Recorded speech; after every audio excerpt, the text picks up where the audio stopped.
What up, Team Culture? This is Robin and Culture. I'm going to be giving you guys a jailhouse story. I see it all over YouTube, people giving jail stories about the times they was in jail. This is going to be one of those. All right. So when I was 19 years old, I got locked up in a racketeering case. Locked up 40 people. I did 2.5 years off of that case. I had $1 million bail. First time I ever been locked up. First charge. Young. Had $1 million bail. $1 million baby. Shout out.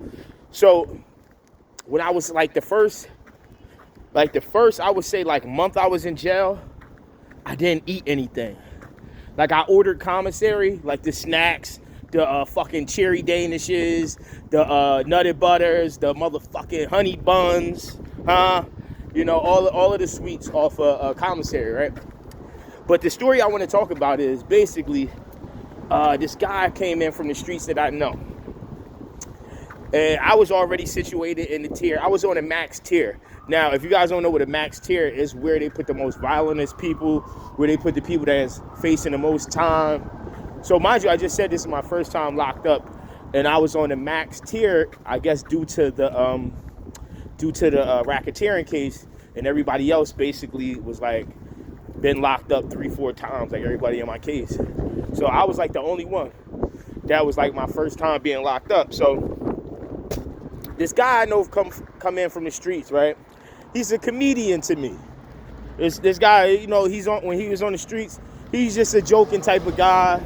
I know his mother. She taught me in little class. So this guy comes in, right?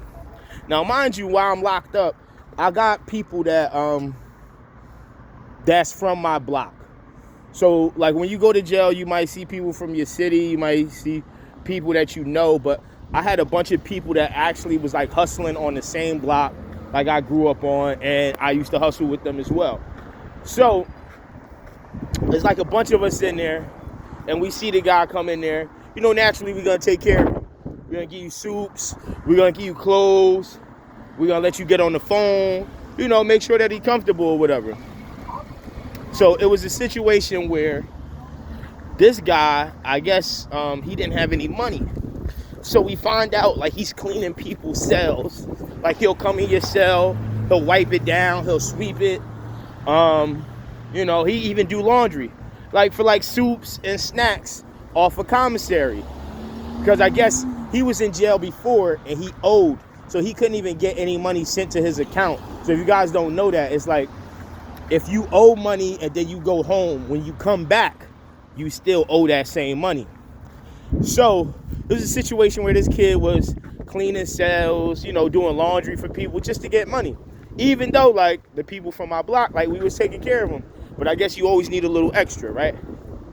So it's a situation where he was, like, locked in the, well, we all got cellmates, you know?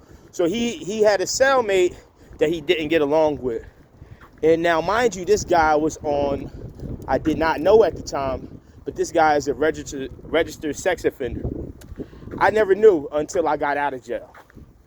Sometimes, like, when you locked up, like if the CO sees like a rapist come in or see somebody that has like a sexual crime, what they'll do is they'll leave their paperwork on the desk. So when you walking by, you might be like, yo, CO, pop that door. And they might look at you in your eye and they'll look down at the paper.